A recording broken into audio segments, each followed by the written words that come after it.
Thank you.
यदक्षरं वेदविदो वदन्ति विशन्ति यद्यतयो वितरागा यदिच्छन्तो ब्रह्मचर्यं चरन्ति तत्ते पदं संग्रहेण प्रोक्षते सर्वपाराणि संयम्य मनोहृदि नियम्य मूर्ध्यात्मनः प्राणम् आस्थितो योगकारणम् ॐ इत्येकाक्षरं ब्रह्म व्याकरण मां स्मरण यह प्रयाति जल्दीहं स याति परमां गतिं उपदेशो ಮಾಡ್ತಾನೆ.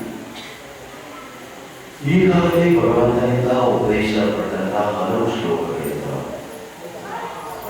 ಹುಟ್ಟಿದ ಜೀವಿಯ ಮೇಲೂ ಮೃತ್ಯು ಸದಾ ಸರ್ವದಾ ಇದೆ ಎಂಬುದನ್ನು ಚಿಂತಿಸಿಕೊಂಡು ಬಂದಿದ್ದೇವೆ. ಯಾವುದೋ ಒಂದು ಶ್ಲೋಕದಲ್ಲಿ ಇವನು ಈ ವಿಷಯವನ್ನು ತಿಳಿಸಿ ಸುಮ್ಮನಾಗಲಾರನೆ ಪುನಃ ಪುನಃ ಹಲವು ರೀತಿಯಾಗಿ ಜೀವನ ವ್ಯವಸ್ಥೆಯ ಮೃತ್ಯುವನ್ನು ಕುರಿತು ಎಚ್ಚರಿಸ್ತಾ ಇದ್ದಾರೆ. ಈ ಜೀವನೇ ನೀನು ಯಾವ ಈ ಜೀವ ಮಾನವನ್ನು ಕುರಿತು ಭ್ರಮೆಗೊಂಡಿದೆಯೋ ಇದಕ್ಕಿಂತ ಸ್ವಪ್ನದ ಜೀವನವಿದೆ, ಜೀವನದ ಯಾತ್ರೆಯಲ್ಲಿ ಸ್ವಪ್ನ ಯಾವಾಗ ಬೇಕಾದ ಯಾವಾಗ ಹೇಗೆ ನಾಶ ಆಗಿಬಿಡುತ್ತದೆಯೋ ಅದು ಸಮಯಗಳ ಇಂದಿಷ್ಟು ಕಾಲ ಇರಬೇಕು. ಸ್ವಪ್ನ ಇರೋದು ಹೇಗೆ ಅದಕ್ಕೊಂದು ನಿರ್ದಿಷ್ಟ ಸಮಯ ಇರೋ ಆ ರೀತಿಯಾಗಿ ನಿನ್ನ ಈ ಬಾಳೆಯೂ ಕೂಡ ನಿರ್ದಿಷ್ಟ ಸಮಯ ಇಲ್ಲ. ಅದು ಬೇಕಾದರೆ ಈ ಸಮಯದಲ್ಲಿ ಇರಬಹುದು, ಬೇಕಾದರೆ ನಾಳಿನ ದಿನ, ಬೇಕಾದರೆ ಮುಂದಿನ ಕ್ಷಣ, ಮುಂದಿನ ವರ್ಷ, ಮುಂದಿನ ತಿಂಗಳು, ಅಂತೂ ನಿರ್ದಿಷ್ಟ ಸಮಯ ಜೀವನಿಗೆ ಯಾವ ಎಚ್ಚರಿಕೆಯನ್ನು ಹೇಳಲಾದರೆ ಬಂದು ಎದುರಾಗಿಬಿಡುತ್ತದೆ. ಅಂತಹ ಆ ಜೀವಿಯನ್ನು ವಿವೇಕದಿಂದ ಕೂಡಿದ ದೇವರು ಮನುಷ್ಯ ಜನ್ಮವನ್ನು ಕೊಟ್ಟರು. ಈ ಮನುಷ್ಯನೇ ಯಾವ ದೇವತೆಗಳಿಗೂ ನಾವು ಈ ವಿವೇಕವನ್ನು ಕೊಟ್ಟಿಲ್ಲೋ, ಯಾವ ಪಶು ಪಕ್ಷಿಗಳಿಗೂ ರಾಕ್ಷಸ, ಕಿಂಪುರುಷ, ಕಿನ್ನರ, ಯಕ್ಷ, ಗಂಧರ್ವ, ಭೂತ ಪಿಶಾಚಿಗಳಿಗೂ ಯಾವ ನಾವು ಈ ದಿವ್ಯ ಜ್ಞಾನವನ್ನು ನೀಡಿದೆವು. ಬೃಹತ್ಕಾಯದಿಂದ ಕೂಡಿದ ಆನೆಗಳಿಗೂ ಬೃಹತ್ಕಾಯದ ತಿಮಿಂಗಲಾದಿಗಳಿಗೂ ಯಾವ ನಾವು ಈ ಜ್ಞಾನವನ್ನು ನೀಡಲಿಲ್ಲೋ, ಆ ವಿವೇಕ ಶಕ್ತಿಯನ್ನ, ಆ ಬುದ್ಧಿಯನ್ನ ನಿನಗೆ ನೀಡಿ ಈ ಜ್ಞಾನವನ್ನು ದಯಪಾಲಿಸುತ್ತೇನೆ. ನಿನ್ನ ಮೃತ್ಯುವನ್ನು ನೀನೇ ಹಿಂತಿರುಗಿ ನೋಡುವ ವಿದ್ಯೆ ಬಿಡುವ ನೀನಾಗಿದ್ಯಾ. ಈ ಮೃತ್ಯುವನ್ನು ಹಿಂತಿರುಗಿ ನೋಡುವಂತಹ ಶಕ್ತಿ ಪಶು ಪಕ್ಷಿಗಳಲ್ಲಿ, ದೇವತೆಗಳಲ್ಲಿ, ಇನ್ನುಳಿದಂತಹ ಗಂಧರ್ವ, ಕಿಂಪುರುಷ, ಕಿನ್ನರಾದಿಗಳಲ್ಲಿ ಇಲ್ಲ. ಆದ್ದರಿಂದ ಪುನಃ ಎಚ್ಚರಿಸುತ್ತಿದ್ದೇನೆ. ಎರಡನೇ ಅಧ್ಯಾಯದಲ್ಲಿ ಹೇಳಿಕೊಂಡ ಜಾತಶೈ ಧ್ರುವಂ ಜನ್ಮ ಮೃತಶ್ಚರು. ಮುಂದೆ ಹೋಗಿ ಹೇಳಿದ ಅವ್ಯಕ್ತಾದಿ ಭೂತಾನಿ ವ್ಯಕ್ತ ಮಧ್ಯಾನಿ ಭಾರತರು ಅವ್ಯಕ್ತ ನಿಧನ ಎಂಬ ತತ್ರ ಕಾಪರಿ ನಿಧನ. ಈ ಜೀವಿಗಳು ಮೊದಲು ಅವ್ಯಕ್ತ ಮಾಹಿತಿಯಲ್ಲಿ ನೀನಾಗಿದ್ದರು. ಕರ್ಮದ ಭೋಗವನ್ನು ಉಣ್ಣುವ ಸಲುವಾಗಿ ನನ್ನ ಸಂಕಲ್ಪದಿಂದ ಅವ್ಯಕ್ತರು ಪುನಃ ಇರುವ ಅವ್ಯಕ್ತದಲ್ಲಿಯೇ ನೀನಾಗುತ್ತಾರೆ. ಹೀಗೆ ತಿಳಿಸುತ್ತಾ ಬಂದಂತಹ ಜೀವನು ತನ್ನ ಉದ್ಧಾರವನ್ನು ಮಾಡಿಕೊಳ್ಳಲು ಎಂದು ಕರ್ಮಯೋಗ, ಭಕ್ತಿಯೋಗ, ಜ್ಞಾನ ಯೋಗಾದಿಗಳನ್ನು ಉಪದೇಶಿಸುತ್ತ ಯಾವನು ನನ್ನನ್ನು ಆಶ್ರಯಿಸಿ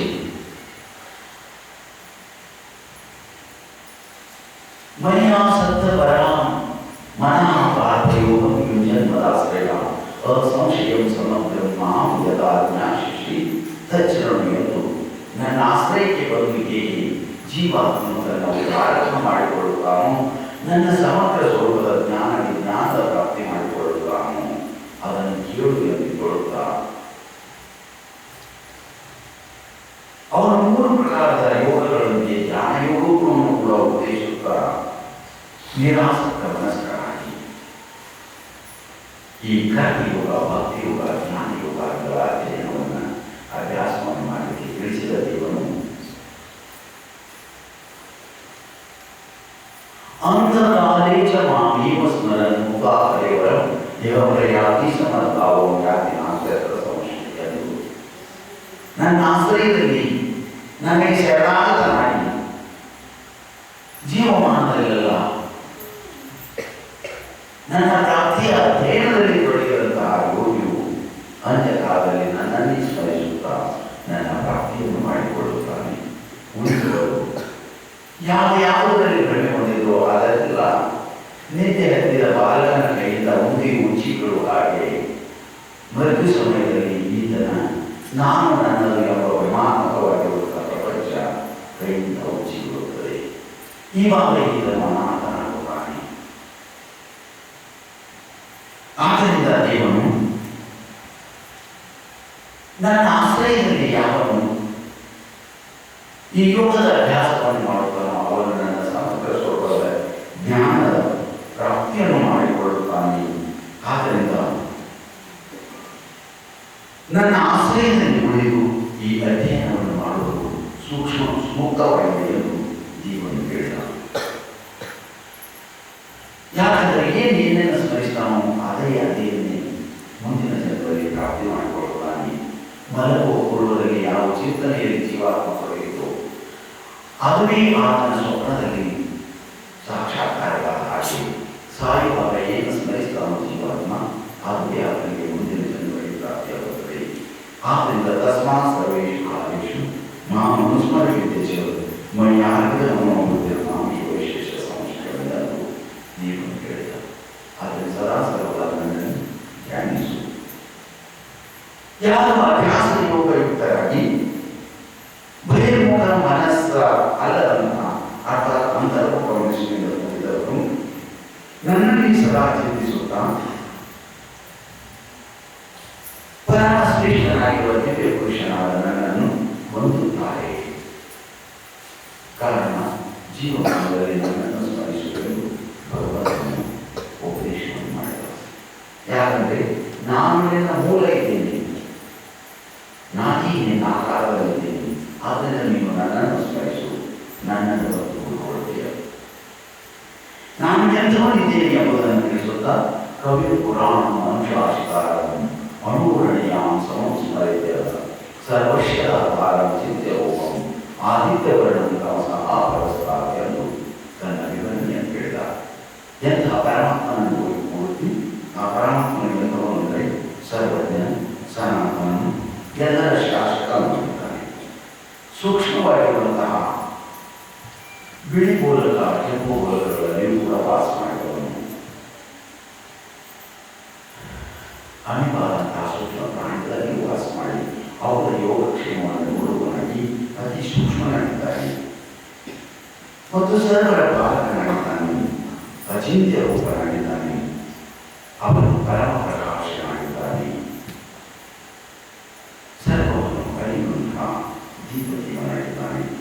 ಅಂತಹ ದೇವನನ್ನು ಪ್ರಯಾಣ ಕಾಲೇಶ ಮನಸಾಚರೇನ ಭಕ್ತ್ಯಾಯುಕ್ತೋ ಯೋಗ ಬಲೇನ ಚೈವ ಬ್ರೂರ್ಗತಿ ಪ್ರಾಣಮಾವೇಶ ಸಮಯ ಸತಂ ಪರಂ ಪುರುಷಮೋಪೈತಿ.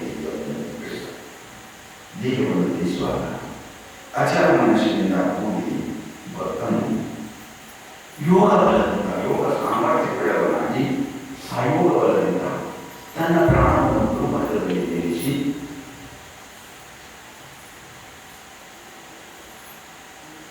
ಯಾವ ಭಗವಂತನ ಚಿಂತೆಯನ್ನು ಮಾಡುತ್ತಾ ಶರೀರವನ್ನು ತಿಳಿಸುತ್ತಾನೋ ಅವನು ನನ್ನನ್ನು ಬಂದು ಕೊಡುತ್ತಾನೆ ಎಂದು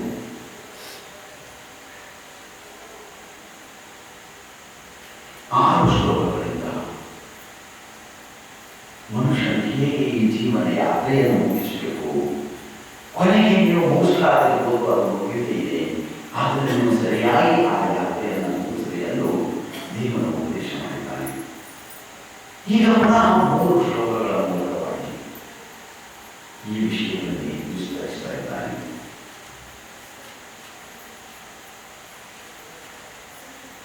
ಯಾಕೆಂದರೆ ಮನುಷ್ಯ ಈ ಜಗತ್ತನ್ನ, ಜೀವನ, ತನ್ನ ದೇಹದ ಈ ಯಾತ್ರೆಯ ಸ್ಥಿತಿಗತಿಯನ್ನ, ಅಸ್ತಿತ್ವವನ್ನು ಎಲ್ಲಿವರೆಗೆ ತಿಳಿಯಲು ಅಲ್ಲಿವರೆಗೆ ಆರಂಭದಲ್ಲಿ ಭ್ರಮಿಷ್ಠರಾಗಿ ಭವವಿಷಯಗಳ ಸಂಗ್ರಹದಲ್ಲಿ, ಭವವಿಷಯಗಳ ಭೋಗದಲ್ಲಿ, ಭವಜನರ ಆಸಕ್ತಿಯನ್ನೇ ಹೊಂದಿದವರಾಗಿ ಜನ್ಮದ ಚಕ್ರವನ್ನು ಭರ್ತಿ ಮಾಡಿಕೊಳ್ಳುತ್ತಾನೆ. ಯಾರಿಗೂ ಪ್ರಾಪ್ತವಾಗಲಾದಂತಹ ದಿವ್ಯವಾದ ವಿವೇಕ ರೂಪ ಭಾಗ್ಯ ಮನುಷ್ಯನಿಗೆ ಪ್ರಾಪ್ತಿಯಾಗಿದೆ. ಆದರೆ ನನ್ನ ದುರ್ದೈವವನ್ನು, ನನ್ನ ದುರ್ದೈವದಿಂದ ಆ ಸತ್ಯ ತತ್ವದ ವಿವೇಚನೆಯನ್ನು ಮಾಡಿ ತಿಳಿದುಕೊಳ್ಳುವುದು ಬಿಟ್ಟು ವಿಷಯಗಳ ವಿವೇಚನೆಯನ್ನು, ವಿಷಯಗಳ ಚಿಂತನೆಯನ್ನು ಮಾಡಿ ವಿಷಯಗಳ ಪ್ರಾಪ್ತಿ ಮಾಡಿಕೊಳ್ಳುವಂತಹ ಜ್ಞಾನ ವಿಜ್ಞಾನಗಳನ್ನು ಪ್ರಾಪ್ತಿಸಿಕೊಂಡು ವಿಷಯಗಳನ್ನು ಅಪಾರವಾಗಿ ಸಂಗ್ರಹಿಸಿ ಕೊನೆಗೆ ಮಗು ನಿದ್ದೆಗೆ ಎತ್ತಿದಾಗ ಕೈಯಲ್ಲಿರುವಂತಹ ಕಾಸನ್ನು ಬಿಟ್ಟು ನಿದ್ದೆಗೆ ಹೋಗುವ ಹಾಗೆ, ಅದು ಜಾಗೃತ ಅವಸ್ಥೆಯಲ್ಲಿದ್ದಾಗ ಹೊಡೆದು ಕೈಯಲ್ಲಿ ಬಿಡುವಾಗ ಇದೆ, ಹೊಡೆದು ಬಿಡುವಾಗ ಏನು ಹೇಳಿದ್ರು ಕೇಳುವುದು, ಹತ್ತು ಯಾವಾಗಲೂ ನಿದ್ದೆ ಹೋಗ್ತವೆ, ಆವಾಗ ನನ್ನ ಕೈಗಳು ಸರಿಯಾಗುತ್ತವೆ. ಹೀಗೆ ವ್ಯವಹಾರಕ್ಕೆ ಜೀವಾತ್ಮನಿಗೆ ಅದೆಷ್ಟೋ ಉಪದೇಶ ಮಾಡಿದ್ರು ಕೂಡ ಈಗ ಕೇಳೋದಿಲ್ಲ. ಕೊನೆಗೆ ಮೃತ್ಯುವಿನ ಗಟ್ಟು ಬಿದ್ದಾಗ ಮೃತ್ಯು ನಿದ್ರೆಯನ್ನು ಮಾಡಿ ಯಾವಾಗ ತಾನು ಆವಾಗ ತನ್ನದಾಗಿರುವ, ತಾನಾಗಿರುವ ಯಾವುದರಲ್ಲಿ ಆಸಕ್ತನಾಗಿದ್ದು ಅಂತಹ ಸಕಲ ವಿಷಯಗಳನ್ನು ತ್ಯಜಿಸಿ ಹೀಗೆ ಹೋಗಿಬಿಡ್ತಾನಲ್ಲ, ಅವನ ಜೊತೆಯಲ್ಲಿ ಯಾರು ಇರುವುದಿಲ್ಲ. ಅನಾಥನಾಗಿ ಮಾತಾ ನಾಸ್ತಿ, ಪಿತಾ ನಾಸ್ತಿ, ನಾಸ್ತಿ ಬಂಧು, ನಾಸ್ತಿ ಸಹೋದರ, ಅರ್ಥಂ ನಾಸ್ತಿ, ಗ್ರಹಂ ನಾಸ್ತಿ, ಏನೇನು ತನ್ನ ಜೊತೆಯಲ್ಲಿ ಇರುವುದಿಲ್ಲ. ಹೀಗೆ ಮಾಯಾದೇವಿ, ಹೀಗೆ ಮೃತ್ಯುದೇವಿ, ಇವರನ್ನ ಮೃತ್ಯು ನಿದ್ರೆಯಲ್ಲಿ ಕೆಳವಿ ಈತನ ನನ್ನದು ನಾನು ಅನ್ನುವಂತಹ ಸಕಲ ಸ್ವವನ್ನು ಅಪಹರಣೆಯನ್ನು ಮಾಡಿ ಆತನನ್ನ ಮೃತ್ಯುವಿನ ಯಮನ ಪಾಲು ಮಾಡುತ್ತಾಳೆ. ಆದ್ದರಿಂದ ಈಗಾಗಲೇ ಹಾಡಿ ಹೇಳಿದ ಪದ್ಯಗಳಲ್ಲಿ ಹೇ ಜೀವಾತ್ಮನೇ, ಹೇ ಮನುಷ್ಯನೇ, ನೀನು ಬರುವಾಗಲೂ ಒಬ್ಬನಿದ್ದೀನಿ, ಹೋಗುವಾಗಲೂ ಒಬ್ಬನೇ. ಬರೀ ಬಂದಾಗ ಭ್ರಮೆಯಿಂದ ಈ ಜನರ ರಕ್ಷಣೆ 60-70 ವರ್ಷಗಳ ಪೂರ್ವದಲ್ಲಿ, 40-50 ವರ್ಷಗಳ ಪೂರ್ವದಲ್ಲಿ, 10-2 ವರ್ಷಗಳ ಪೂರ್ವದಲ್ಲಿ ಇನ್ನೂ ಈ ಭೂಮಿಯು ಆಯಾ ಜೀವಿಗಳ ವಯಸ್ಸಿನ ಅನುಗುಣವಾಗಿ ಇಲ್ಲಿ ಭೂಮಿ ಇದೆ ಎಂಬುದು ಗೊತ್ತಿರಲಾರದ ಜೀವ ಈ ಭೂಮಿಗೆ ಬಂದಿದ್ದಾನೆ. ಹಾಗಾದರೆ ನಾನು ಏನಿದ್ದೀನಿ, ಭೂಮಿ ಏನಿದೆ ಎಂಬುದನ್ನು ಚಿಂತಿಸಲಾಗದೆ ಆ ಭೂಮಿಯನ್ನು ನಾನಿದೆ ಇಲ್ಲಿವರೆಗೆ ಎಂದು ಅಳತೆ ಪಟ್ಟಿಯನ್ನು ತಂದು ಭೂಮಿಯನ್ನು ಮಾಡಲಿಕ್ಕೆ ಬಂದಾನೆ. ಈ ದೇಹ ನಾನಿದೆ ಎಂಬುದು ಗೊತ್ತಿರಲಿಲ್ಲ. ಆ ದೇಹಕ್ಕೆ ಒಂದು ಅಳತೆ ಪಟ್ಟಿಯನ್ನು ತಂದು ನಾನು ಎಷ್ಟು ಗೊತ್ತಿದ್ದೀನಿ, ಎಷ್ಟು ಅಗಲಿದ್ದೀನಿ ಎಂಬುದನ್ನು ಮರಿವರ್ಷ ಪುನಃ ಆಳಿದವರಲ್ಲಿ ಮತ್ತೊಂದು 4 ಇಂಚು ಎತ್ತರ ಇರ್ತದೆ, 4 ಇಂಚು ಅಗಲ ಇರ್ತದೆ. ನಾನು ಇಟ್ಟಿದ್ದೀನಿ, ಯಾರು ಓದಿದ್ದೀನಿ ಅಂತ ಹೇಳ್ತಾನೆ. ವರ್ಷಕ್ಕೆ ಗಳಿಗೆ ಹೆಚ್ಚು ಕಡಿಮೆ ಆಗುವಂತಹ ಇತಿಹಾಸ ಎಷ್ಟು ಹೀಗೆ ಬದಲಾಗುವಂತಹ ನೀನು ನಿಜವಾಗಿ ಹೀಗೆ ಇಲ್ಲ. ಆತ್ಮ ಜೀವಾತ್ಮ ಎಂದೂ ನೋಡಲಾರದ ಶರೀರದ ಅಳತೆಯನ್ನು, ಎಂದೂ ನೋಡಲಾರದ ಭೂಮಿಯ ಅಳತೆಯನ್ನು, ಎಂದೂ ಕಾಣದ ದುಡ್ಡಿನ ಲೆಕ್ಕಾಚಾರವನ್ನು, ಎಂದೂ ಕಾಣಲಾರದ ಅಂತಸ್ತಿನ ಅಭಿಮಾನಗಳನ್ನು ಬಂದಿ ಆ ಉಪಾಧಿಯಿಂದ ಜನಸಂಗ್ರಹವನ್ನು ಮಾಡಿಕೊಂಡು ಇವರೆಲ್ಲರೂ ನನಗೆ ಒಳ್ಳೆಯದನ್ನೇ ಮಾಡುವವರು ಎಂಬ ಕೃಪೆಯಿಂದ ಕಾಲ ಕಳೆಯಲಿಕ್ಕೆ ಹೇಳ್ತಾನೆ. ಆದರೆ ಯಾವಾಗ ಮೃತ್ಯು ಒಂದು ಎದುರು ನಿಲ್ತದೆಯೋ, ಯಾವಾಗ ಏಳಿಸದಂತಹ ರೋಗವನ್ನು ಎದುರು ನಿಲ್ತದೆಯೋ, ಯಾವಾಗ ಕ್ಯಾನ್ಸರ್ನಂತಹ ರೋಗ ಮೈತೂಪ ಎಲ್ಲ ಹಾಗೆ ಮೈಯೆಲ್ಲ ಸೋಲಿಕೆ ಪ್ರಾರಂಭ ಮಾಡ್ತದೆಯೋ, ಮನೆಯಲ್ಲೆಲ್ಲ ದುರ್ಗಂಧ ವಾಸನೆ ತುಂಬಿ ಹೋಗ್ತದೆಯೋ, ಆವಾಗ ಅಡ್ಮಿನಿಸ್ಟ್ರೇಷನ್ ಕ್ರಿಯೆ ಮಾಡಿರುವಂತಹ ವ್ಯಕ್ತಿಯನ್ನ ಹೆಣನ ಮನೆಯಿಂದ ಹೊರಹಾಕುವಾಗಿ ಜೀವಂತ ಇರುವಾಗಲೇ ಹೊರಹಾಕಿರುತ್ತಾರೆ. ಜೀವಮಾನದಲ್ಲೆಲ್ಲ ಯಾವನ ಆಶ್ರಯವನ್ನು ಪಡೆದು ಬದುಕ್ತಾ ಇದ್ರು, ಯಾರಿಗೋಸ್ಕರವಾಗಿ ತಾನು ಲೈಫ್ ಇನ್ಶೂರೆನ್ಸ್ ಅನ್ನು ಮಾಡಿ ಅವಸರವಾಗಿ ಹಣ ಸಂಪಾದನೆ ಮಾಡಿದ್ದಾನೋ ಅಂತಹ ವ್ಯಕ್ತಿಗೆ ಒಂದು ವೇಳೆ ವೈದ್ಯರೆಲ್ಲ ರೋಗ ಬಂದು ಸೋರಿತ್ತು, ಏಳ್ಸಾಗಿ ಮೈಯೆಲ್ಲ ಕೂತು ನಿಂತಿರುವ ಅಂದರೆ ಅದನ್ನು ಕಟ್ಟಿಗೆಯಿಂದ ಆಗ್ತಾ ಎಂದು ನೋಡಬೇಕಾಗುತ್ತದೆ. ದೈವ ಕರ್ಮಗಳ ಸಂಯೋಗದಿಂದ ಇಂತಹ ಪ್ರಸಂಗ ಬಂದಾಗ ಆ ದಿನ ಯಾರಿಗೇ ಯಾರಿರುವುದಿಲ್ಲ.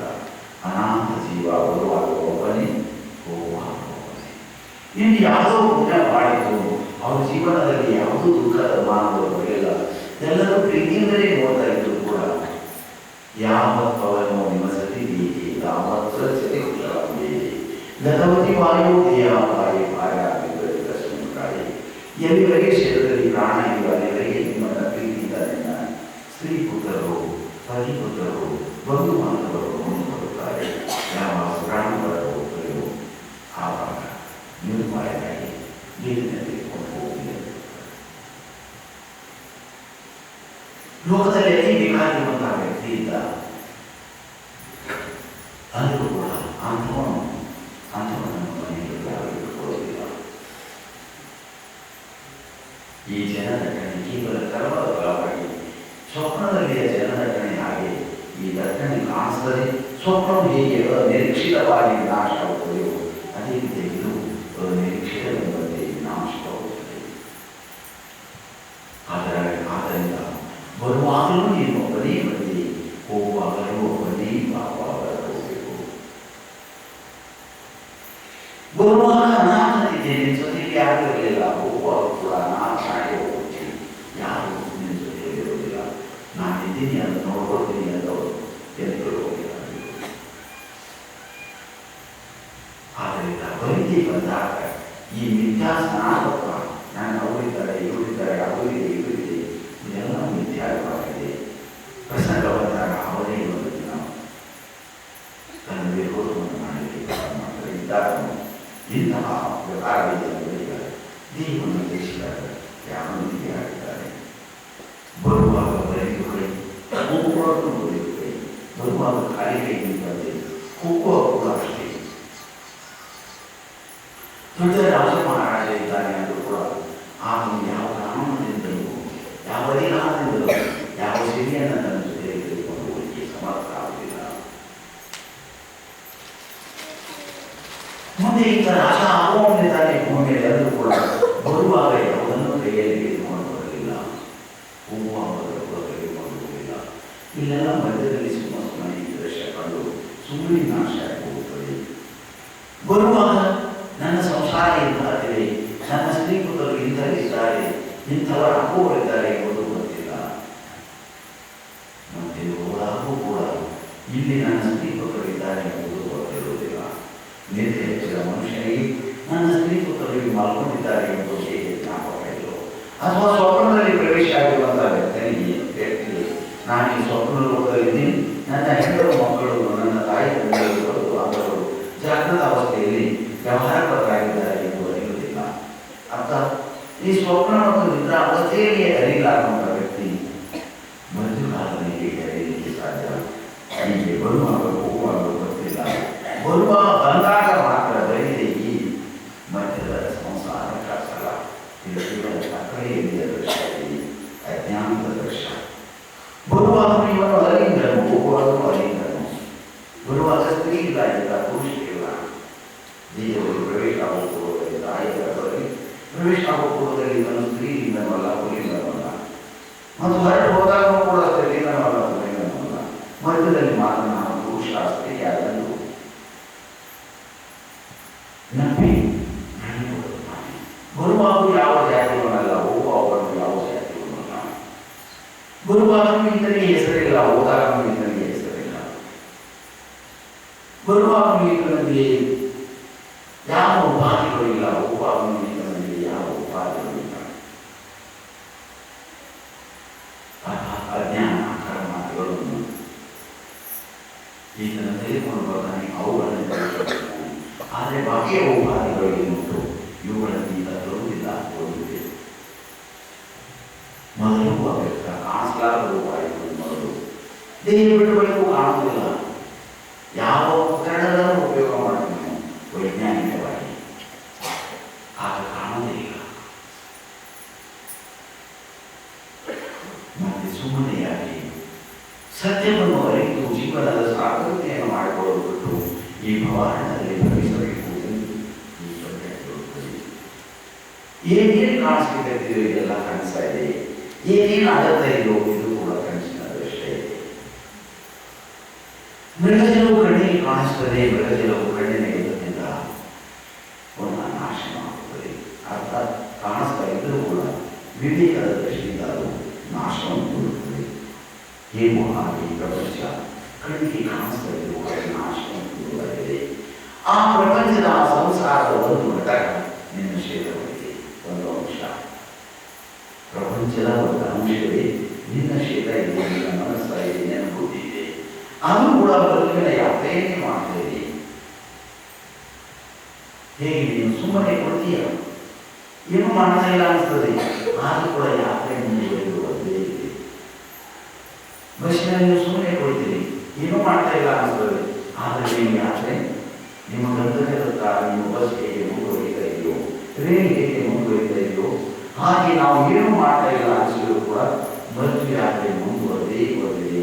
ಆದ್ದರಿಂದ ಅಂತಿಮ ಸತ್ಯ ಮೃತ್ಯುವಿಗೆ ಕಾರಣಕ್ಕಾಗಿ, ಇದುವೇ ಶಾಶ್ವತವಾದ ಕಾರಣಕ್ಕಾಗಿ ಜೀವನ ಎಚ್ಚರಿಸ್ತಾ ಇದ್ದಾನೆ. ಸತ್ಯವಾಗಿರುವಂತಹ ಪರಮತತ್ವವನ್ನು ತಿಳಿದು ಮಿಥ್ಯೆಯಾಗಿರುವಂತಹ ಈ ದೇಹದ ಭ್ರಮೆಯನ್ನ, ಜೀವ ಭ್ರಮೆಯನ್ನ, ವಿಷಯ ಬೋಧಗಳ ಭ್ರಮೆಯನ್ನು ಬಿಟ್ಟು ಭಗವತ್ ಚಿಂತನೆಯಲ್ಲಿ ತೊಡಗುವುದನ್ನು ಉಪದೇಶವನ್ನು ಮಾಡ್ತಾ ಇದ್ದಾನೆ.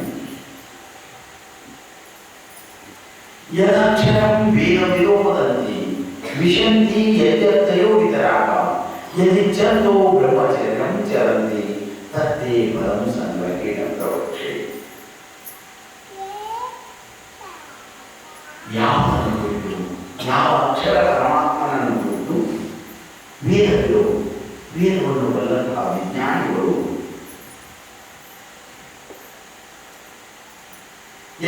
ಯಾವುದಕ್ಕೆ ಅಕ್ಷರ ಪರಬ್ರಹ್ಮ ಎಂದು ಹೇಳುತ್ತಾರೋ, ವೇದವನ್ನು ಬಲ್ಲಂತಹ ವಿಜ್ಞಾನಿಗಳು ಯಾವ ಪರಮ ಸತ್ಯ ತತ್ವವನ್ನು ಕುರಿತು ಅಕ್ಷರ ಬ್ರಹ್ಮ ಸಚ್ಚಿದಾನಂದ ಪರಮಾತ್ಮ ಎಂದು ವಿವರಣೆಯನ್ನು ಮಾಡುತ್ತಿದ್ದರು. ವಿಶಂತಿ ಯದ್ಯತ್ತಯೋ ವಿತರಾಗ, ಯಾವುದರಲ್ಲಿ ಯತಯೋ ವಿತರಾಗ ವಿಶಂತಿ ಯಾವ ಯತಿಗಳು, ಯಾವ ವಿತರಾಗರಾದಂತಹ ಆಸಕ್ತಿ ಶೂನ್ಯರಾಗಿರುವಂತಹ ಯತಿಗಳು ಯಾವುದನ್ನು ಪ್ರಾಪ್ತಿ ಮಾಡಿಕೊಳ್ಳಲಿಕ್ಕೆ ಪ್ರಯತ್ನವನ್ನು ಮಾಡ್ಕೊಳ್ತಾರೋ, ಯದಿಚ್ಛಂತೋ ಬ್ರಹ್ಮಚರ್ಯಂ ಚರಂತಿ, ಇಚ್ಛಂತೋ ಯಾವುದನ್ನು ಇಚ್ಛಿಸಿ ಯೋಗಿಗಳು ಬ್ರಹ್ಮಚರ್ಯಗಳು ತೊಡಗಿದ್ದಾರೋ, ಯಾವ ಪ್ರಾಪ್ತಿಗಾಗಿ ತತ್ತೇಪರಂ ನಿನಗೆ ಆ ಪದವನ್ನು, ಆ ಸ್ವರೂಪವನ್ನು ಸಂಕ್ಷಿಪ್ತದಲ್ಲಿ ಕೊಡುತ್ತೇನೆ. ಆ ಪದದ ಪ್ರಾಪ್ತಿಯನ್ನು ಹೇಗೆ ಮಾಡಿಕೊಳ್ಳಬೇಕು ಎಂಬುದನ್ನು ನಾನು ನಿಮಗೆ ಪುನಃ ಸಂಕ್ಷಿಪ್ತದಲ್ಲಿ ಕೊಡುತ್ತೇನೆ. ದೇವನು ಸಗುಣನು ಸಾಕಾರವಿದ್ದಾನೆ, ದೇವನು ಸಗುಣನು ನಿರಾಕಾರವಿದ್ದಾನೆ, ದೇವನು ನಿರ್ಗುಣನು ನಿರಾಕಾರವಿದ್ದಾನೆ. ಈಗ ನಿರ್ಗುಣ ನಿರಾಕಾರ ತತ್ವವನ್ನು ಕುರಿತು ಚಿಂತನೆ ಮಾಡಿದರು. ಪ್ರಾಪ್ತಿಯಾಗುವ ಅಧಿಕವಾಗಿ ಸಗುಣ ಸಾಕಾರವನ್ನು ಕುರಿತು ಭಕ್ತಿಯುಳ್ಳ ಆಚರಣೆಯನ್ನು ಮಾಡಲು ಪ್ರಾಪ್ತಿಯಾಗುವ ಅದೇಗಿದೆ. ಆ ನಿರ್ಗುಣ ನಿರಾಕಾರವೇ ಸಗುಣ ಸಾಕಾರವಾಗಿದೆ. ಆ ನಿರ್ಗುಣ ನಿರಾಕಾರವೇ ಸಗುಣ ನಿರಾಕಾರವಿದೆ. ಈ ಮೂರು ಒಂದೇ ಇದೆ ಎಂದು ತಿಳಿಯುವುದೇ ಭಗವಂತನ ಸಮಗ್ರ ಜ್ಞಾನದ ಸ್ವರೂಪವಾಗಿದೆ. ಈ ವಿತರಾಗಿಗಳು, ಆಸಕ್ತಿ ಶೂನ್ಯರಾಗಿರುವಂತಹ ಯೋಗಿಗಳು, ಬ್ರಹ್ಮಚಾರಿಗಳು ಪರಮಾತ್ಮನನ್ನು ಪ್ರಾಪ್ತಿ ಮಾಡಿಕೊಂಡೇ ಇರುವ ಸಲುವಾಗಿ ಬ್ರಹ್ಮಚರ್ಯ ಎಂಬ ಆಶ್ರಮದ ಅಥವಾ ವ್ರತದ ನಿಯಮಗಳನ್ನು ಪಾಲನೆ ಮಾಡುತ್ತ ಸನ್ಯಾಸಿಗಳು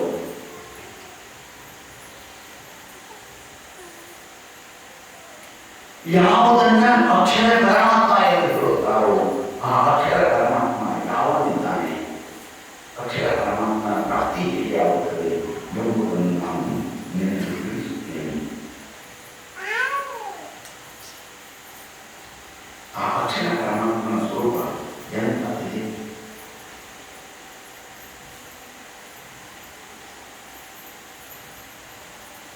ಈ ಅಕ್ಷರ ಪರಮಾತ್ಮನು ಭೂತ ವರ್ತಮಾನ ಭವಿಷ್ಯ ಕಾರ್ಯಗಳಿಗೆ ಸಾಕ್ಷಿಯಾಗಿದ್ದಾನೆ. ಹೇಗೆ? ನೀವು ಚಿತ್ರಪಟವನ್ನು ನೋಡ್ತಾ ಇದ್ದೀರಿ, ಅರ್ಧ ಭಾಗವನ್ನು ನೋಡಿ ಮುಗಿಸಿರಿ, ಅದನ್ನು ನೋಡಿದ್ದು ಭೂತಕಾಲದಲ್ಲಿ ಹೋಯಿತು. ಈಗ ಸತ್ಯದ ಮಧ್ಯಂತರದಲ್ಲಿ ಬಂದು ದೃಶ್ಯವನ್ನು ನೋಡ್ತಾ ಇದ್ದೀರಿ, ಇದು ವರ್ತಮಾನದಲ್ಲಿ ನೋಡ್ತಾ ಇರೋದು. ಇನ್ನೂ ಸ್ವಲ್ಪ ಉಳಿದಿದೆ, ಅದು ಭವಿಷ್ಯದಲ್ಲಿರುವಂಥದ್ದು. ಆ ಮೂರನ್ನು ನೀವು ವರ್ತಮಾನದಲ್ಲಿ ಸ್ವಯಂ ವರ್ತಮಾನದಲ್ಲಿ ನಿಂತು ಆ ಭೂತವನ್ನು ವರ್ತಮಾನವನ್ನು ಭವಿಷ್ಯವನ್ನು ರೀತಿಯನ್ನು ನೋಡ್ತೀರೋ ಹಾಗೆ ಯಾವ ಪರಮಾತ್ಮನು ಕಳೆದ ಹೋದವರ ಕರ್ಮಗತಿಗಳನ್ನು, ಕಳೆದು ಹೋದ ಜೀವಿಗಳನ್ನು, ಈಗಿರುವಂತಹ ಜೀವಿಗಳನ್ನು, ಮುಂದೆ ಬರುವಂತಹ ಜೀವಿಗಳನ್ನು, ಅವರವರ ಗತಿಗಳನ್ನು, ಅವರವರ ಕರ್ಮಗಳನ್ನೆಲ್ಲ ಸಾಕ್ಷಿಯಾಗಿ ಅರಿಯುತ್ತಾ ಇದ್ದಾನೋ ಅವನೇ ಅಕ್ಷರ ಪರಮಾತ್ಮ ಇದ್ದಾನೆ.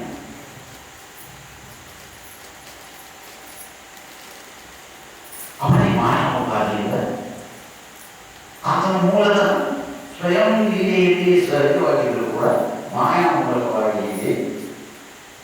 ಮೂರು ಅವಸ್ಥೆಗಳ ಮೂರು ಕಾಲಗಳನ್ನು ಅರಿವಾಗಿದ್ದಾನೆ. ಅವನು ಮಾಯಾವಕಾರದಿಂದ ರಹಿತನಾಗಿರುವಾಗ ಎಲ್ಲ ಕಾಲಗಳಿಗೂ, ಎಲ್ಲ ದೇಶಗಳಿಗೂ, ಎಲ್ಲ ಲೋಕಗಳಿಗೂ ಸಾಕ್ಷಿ ಇರುವಂತಹ ಸ್ವಯಂ ಸಿದ್ಧ ದೇವನಾಗಿದ್ದಾನೆ.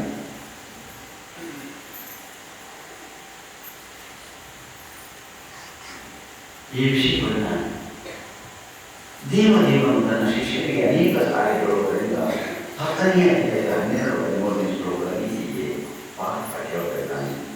ಪರಂ ಬ್ರಹ್ಮ ಪರಂ ಧಾಮ ಪವಿತ್ರಂ ಪರಂ ಭವಾಂ ಪುರುಷಂ ಶಾಶ್ವತಂ ದಿವ್ಯಂ ಆದಿದೇವಂ ಅಜವಿದು ಆಹುಸ್ವಾಂ ರಷ್ಯಾ ಸರ್ವೇ ದೇವಶ್ರೀ ನಾಮರೋಸ್ತಃ ಅಸಿತೋ ದೇವರೋ ವ್ಯಾಸಃ ಸ್ವಯಂ ಚೈವ ಬ್ರಹ್ಮಿಷ್ಮಿ. ನಿನ್ನ ಈ ಯಾವ ಗುಣಗಾನವನ್ನು ನೀನು ಮಾಡ್ತಾ ಇದೆಯೋ ಇದನ್ನು ನಾನು ಪೂರ್ವದಲ್ಲಿ ಅಸಿತ ಋಷಿಗಳಿಂದಲೂ, ದೇವರ ಋಷಿಗಳಿಂದಲೂ, ವ್ಯಾಸ ಋಷಿಗಳಿಂದಲೂ, ದೇವರ್ಷಿಗಳಾಗಿರುವಂತಹ ನಾಲ್ಕರಿಂದಲೂ ಕೇಳಿಕೊಂಡಿದ್ದೆ. ಆದರೆ ನೀನು ಈಗ ಸ್ವಯಂವಾಗಿ ಸ್ವತಃ ಕೇಳ್ತಾ ಇದ್ದೀನಿ. ಏನೆಂದು? ಪರಂ ಬ್ರಹ್ಮ ಪರಂ ಧಾಮ ಪವಿತ್ರಂ ಪರಮಂ ಭವಾನ್. ನೀನು ಪರಬ್ರಹ್ಮನಾಗಿದೆಯೆಂದರು, ವಿಶ್ವ ಆಶ್ರಯನಾಗಿದ್ದು ನೀನು ವಿಶ್ವಕ್ಕೆ ಪರಮಧಾಮನಾಗಿರುವುದು ಎಂದರು, ಅತ್ಯಂತ ಪವಿತ್ರನು, ಪರಮ ನೀನು ಪರಮ ಪುರುಷನು, ಶಾಶ್ವತನು, ದಿವ್ಯನು, ಆದಿ ಜೀವನು, ಅಜನು, ಪ್ರಭು ಎಂದು ನಾನು ಪೂರ್ವದಲ್ಲಿ ಕೇಳಿದ್ದೇನೆ. ಅದನ್ನೇ ಪುನಃ ನಾನು ನಿನ್ನ ಮುಖದಲ್ಲಿ ಕೇಳಿದ್ದೇನೆ. ಅಂತಹ ನಿನ್ನನ್ನ, ಹೀಗೆ ನಿರ್ಗುಣ ನಿರಾಕಾರ ಸ್ವರೂಪನಾಗಿರುವಂತಹ ನಿನ್ನನ್ನು ನಾವು ಹೇಗೆ ಪೂಜಿಸಬೇಕು, ಹೇಗೆ ಸೇವಿಸಬೇಕು ಎಂದು ಪ್ರಶ್ನೆಯನ್ನು ಮಾಡಿದಾಗ ದೇವನು ಆ ಅಧ್ಯಾಯದ ತುಂಬಲ್ಲ ವಿಭೂತಿ ಯೋಗದ ವರ್ಣನೆಯನ್ನು ಮಾಡಿದ್ದಾನೆ. ಈ ಪ್ರಶ್ನೆಗೆ ಉತ್ತರ ಹೊಂದೋಸ್ಕರವಾಗಿ ಅಂತಹ ಯಾವ ಅವ್ಯಕ್ತ ಇದೆಯೋ ಆ ಅವ್ಯಕ್ತ ಪರಬ್ರಹ್ಮ ಸ್ವರೂಪದ ತಿಳುವಳಿಕೆಯನ್ನ ದೇವ ರುದ್ರ ಭಗವಂತನು ಸನಕಾದಿ ಋಷಿಗಳಿಗೆ ಉಪದೇಶ ಮಾಡುತ್ತಾ ಅವ್ಯಕ್ತಾದ ಭಗವತ್ಕಾಲ ಪ್ರಧಾನ ಪುರುಷ ಪರ. ಅವ್ಯಕ್ತದಿಂದಲೇ ಕಾಲ ಪ್ರಧಾನ ಹಾಗೂ ಪುರುಷರ ಉತ್ಪತ್ತಿ ಆಯಿತು. ಇವೆಲ್ಲವುಗಳಿಗೆ ಆದಿಯಾಗಿ ಈ ಪರಬ್ರಹ್ಮನು ಆದಿಜೀವನಾಗಿದ್ದಾನೆ. ಈ ಪರಬ್ರಹ್ಮನಲ್ಲಿ ಕಾಲ ಕಲ್ಪಿತವಾಯಿತು, ಪರಬ್ರಹ್ಮದಲ್ಲಿ ಜೀವನಗಳು ಅರ್ಥಾತ್ ಪರಾಪ್ರಕೃತಿಯು ಕಲ್ಪಿತವಾಯಿತು. ಈ ಜೀವನದಲ್ಲಿ ಪ್ರಧಾನ ಅರ್ಥಾತ್ ಪ್ರಕೃತಿಯು ಸೃಷ್ಟಿ ಕಾರ್ಯರೂಪವಾಗಿರುವಂತಹ ಭೂಮಿಯಾಗುವ ಅನುಭವ ವಾಯು ಕರ್ಮನೋ ಬುದ್ಧಿಯೋಚ ಅಹಂಕಾರ ಇತಿಯನ್ನೇ ಭಿನ್ನ ಪ್ರಕೃತಿರರ್ಥದ ಎಂದು ಯಾವ 2 ಪ್ರಕಾರದ ಪ್ರಕೃತಿಯನ್ನು ಉಪದೇಶ ಮಾಡಿದ್ದಾನೋ ಆ ಪ್ರಕೃತಿ ಮತ್ತು ಜೀವರೂಪ ಪರಾಪ್ರಕೃತಿ ಮತ್ತು ಕಾಲ ಇವು 3 ಪರಬ್ರಹ್ಮ ಪರಮಾತ್ಮನಲ್ಲಿ ಕಲ್ಪಿತವಾದವು. ತೇಭ್ಯಃ ಸರ್ವವಿಧಂ ಜಾತಂ ತಸ್ಮಾತ್ ಬ್ರಹ್ಮಮಯಂ ಜಗತ್. ಅಂತಹ ಪರಬ್ರಹ್ಮ ವಸ್ತುವಿನಲ್ಲಿ ಇವೆಲ್ಲವೂ ತೋರಿಸಿದ ಕಾರಣಕ್ಕಾಗಿ ಈ ಜಗತ್ತಲ್ಲಿ ಪರಬ್ರಹ್ಮಮಯವಾಗಿದೆ. ಅಥವಾ ನ ಸುಖದಲ್ಲಿ ಇದ್ದಂತಹ ಹಗ್ಗನ್ನು ನೋಡಿ ನೀವು ಹಾವಾಡುವುದು ತಿಳ್ಕೊಂಡ್ರಿ. ಆ ಹಗ್ಗದಲ್ಲಿ ಹಾವಿನ ತಲೆಬಾಲು ಗಟ್ಟೆಗಳು ಕಲ್ಪಿತವಾದವು. ಆದ್ದರಿಂದ ಹಗ್ಗವೇ ಆ ಹಾವಿನ ತಲೆಬಾಲು ಹೊಟ್ಟೆಗೆ, ಆ ಹಾವಿನ ಅಸ್ತಿತ್ವಕ್ಕೆ ಕಾರಣವಾಗಿದ್ದವು. ಹಾಗೆ ಪರಮಾತ್ಮನಲ್ಲಿ ಕಾಲ ಪ್ರಧಾನ ಪುರುಷರು ಕಲ್ಪಿತವಾದವು. ಈ ಮೂವರೆಗೂ ಪರಮಾತ್ಮನೇ ಆಸ್ತಿಯಾಗಿದ್ದಾನೆ. ಹೀಗಾಗಿ ಆದಿಯವನು ಪರಬ್ರಹ್ಮನಿದ್ದಾನೆ. ಇಂತಹ ಈ ಪರಬ್ರಹ್ಮ ವಸ್ತುವನ್ನು ವೇದ ವಿದ್ವಾನರು ಯಾರು ತಿಳಿದಿದ್ದಾರೋ ಅಂತಹ ತತ್ವದ ಪ್ರಾಪ್ತಿಗೋಸ್ಕರವಾಗಿ ಪರಬ್ರಹ್ಮ ಪರಮಾತ್ಮನ ಪ್ರಾಪ್ತಿಗೋಸ್ಕರವಾಗಿ ನಾನು ನಿನಗೆ ಸಾಧನೆಯನ್ನು ಸಂಕ್ಷಿಪ್ತದಲ್ಲಿ ನೋಡುತ್ತೇನೆ ಎಂದು ತಿಳಿದುಕೊಳ್ಳುತ್ತಿದ್ದಾನೆ. ನಿಜವಾಗಿ ಆ ಪರಬ್ರಹ್ಮನಿಗೆ ಕೈಯ ಕಾಲ ಕಣ್ಣು ಮೂಗು ನಾಲಿಗೆ ಯಾವ ಅವಯವಗಳಿಲ್ಲ. ನಿರವಯವನು, ನಿರ್ಗುಣನು, ಅಕರ್ತನು, ಅಭೋಕ್ತನು, ಅಸಂಗನು, ನಿತ್ಯಕರ್ತನು ಹೀಗೆ ಆಗಿದ್ರು ಕೂಡ ಮಾಯಾವಪಾದಿಂದ ಹಬ್ಬಕ್ಕೆ ನಿಜವಾಗಿ ತೆರೆಯಿಲ್ಲ, ಬಾಲಿಲ್ಲ, ಬಟ್ಟೆ ಇಲ್ಲ, ಬಟ್ಟೆ ಬಣ್ಣಗಳಿಲ್ಲ. ಆದರೂ ಕೂಡ ಅದು ಕಾಣಿಸ್ತಾ ಇದೆ ಅಗತ್ಯ ಅವಶ್ಯಕ ಹಾವಿನ ಆಕಾರವಾಗಿ ಬಾಲಾಗಿ ಬಟ್ಟೆಯಾಗಿ ತಲೆ ತೆಗು. ಹಾಗೆ ಪರಮಾತ್ಮನಿಗೆ ಅವಯವ ಇರಲಾರದವರಿಗೂ ಕೂಡ ಮಾಯಾವಪಾರದಿಂದ ಅವಿದ್ಯಾಗತ ಜೀವರಿಗೆ ಪರಮಾತ್ಮನಿಗೆ ವಿಶ್ವಾಸವಾಗಿ ಕಾಣಿಸಿ ವಿಶ್ವದ ಕೈಕಾಲಗಳೆಲ್ಲ ಆತನುವೆ, ವಿಶ್ವದ ಕಣ್ಣು ಮೂಗು ನಾಲಿಗೆಗಳೆಲ್ಲ ಆತನುವೆ ಎಂದು ಶ್ರುತಿ ತೋರುತ್ತದೆ. ಸರ್ವದಾ ಪ್ರಾಣಿಪಾದಂ ತತ್ಸರ್ವಮೋ ಅಕ್ಷೇಶ್ವರೋಪಂ ಸರ್ವದಾ ಶ್ರುತಿಮ ಲೋಕೆ ಸರ್ವಮಾವೃತ ತಿಷ್ಠತಿ. ಎಲ್ಲ ಕಡೆಗೂ ಪ್ರಾಣಿಪಾದವುಳ್ಳವನು, ಎಲ್ಲ ಕಡೆಗೂ ಅಕ್ಷಿಸಿರುವವನು, ಎಲ್ಲ ಕಡೆಗೂ ಕಿವಿ ಬಿಡುವನು. ಇಂತಹ ದೇವನು ವಿಶ್ವವನ್ನೆಲ್ಲ ಆವರಿಸಿಬಿಟ್ಟಿದ್ದಾನೆ, ವ್ಯಾಪಿಸಿಬಿಟ್ಟಿದ್ದಾನೆ.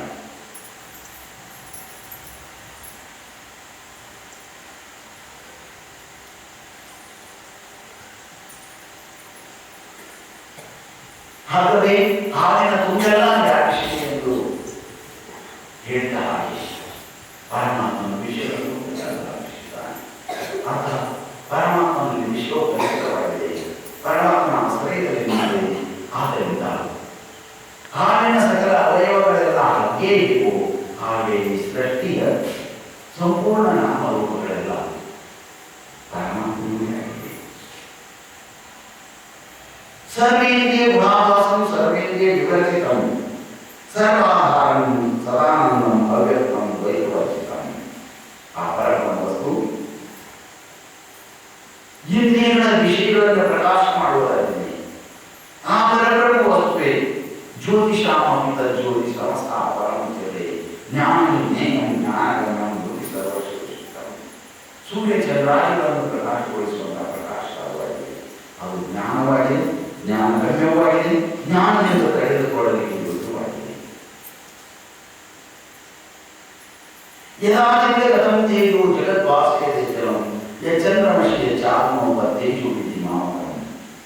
ಸೂರ್ಯ ಅಗ್ನಿ ಚಂದ್ರಾದಿಗಳಲ್ಲಿರುವಂತಹ ಪ್ರಕಾಶ ನನ್ನದೇ ಆಗಿದೆ ಎಂದು ತಿಳಿದುಕೊಳ್ಳುವುದು ಹೇಳಿದಂತಹ ದೇವರು ಈಗ ನೇತ್ರಗಳ ಮೂಲಕವಾಗಿ,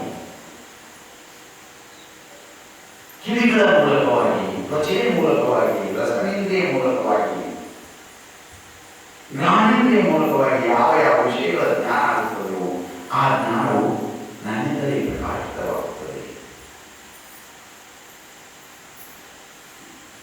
ಆದ್ದರಿಂದ ನಾನು ಸರ್ವಹಾರನು, ಸದಾನಂದನು, ಅವ್ಯಕ್ತನು, ದ್ವೈತವರ್ಜಿತವಾಗಿ ಸಂಪೂರ್ಣ ನಾಗಿದ್ದೇನೆ. ಸರ್ವೋಪಮಾನರಹಿತಂ ಪ್ರಮಾಣಾತೀತ ಗೋಚರ ನಿರ್ವಿಕಲ್ಪಂ ನಿರಾವರಂ ಸರ್ವಾವಾಸಂ ಪರಾಮೃತಂ. ಹೀಗಾಗಿ ಈ ನಿರ್ಗುಣ ಅಕ್ಷರ ವಸ್ತು ಎಂದು ಏನಿದೆ ಅಂದರೆ ಯಾವ ಉಪಮೆಯಿಂದಲೂ ಇವನು ಹೀಗಿದ್ದಾನೆ ಎಂದು ಹೇಳಿಕೊಳ್ಳುವುದಿಲ್ಲ. ಇನ್ನು ಚಿಂತನೆಯನ್ನು ಮಾಡುತ್ತೇವೆ. ಅಂತೆಯೇ ವೈಜ್ಞಾನಿಕ ಬುದ್ಧಿಗೆ ಗೋಚರ ಆಗಲಾಗುವುದಿಲ್ಲ. ಭೌತಿಕ ದೃಷ್ಟಿಯಿಂದಲೇ ವಿಜ್ಞಾನಗಳನ್ನು ಮುಂದುವರಿಸಿಕೊಂಡು ನಡೆದಿದ್ದಾರೆ. ಯಾವ ದೃಷ್ಟಾಂತವನ್ನು ಕೊಟ್ಟು ಹೀಗೆ ಎಂದು ಹೇಳಿಕೆ ಬರುವುದಿಲ್ಲ. ಯಾವ ಪ್ರಮಾಣದಿಂದಲೂ ಕೂಡ ಅದನ್ನು ಹೇಳಿಕೆ ಬರುವುದಿಲ್ಲ. ಪ್ರಮಾಣಶಾಹಿಗಳಾಗಿದ್ದಾನೆ. ಅನುಮಾನದಿಂದಾಗಲಿ, ಶಬ್ದದಿಂದಾಗಲಿ, ನೇತ್ರದಿಂದಾಗಲಿ, ಉಪಮಾನದಿಂದಾಗಲಿ, ಶಬ್ದದಿಂದಾಗಲಿ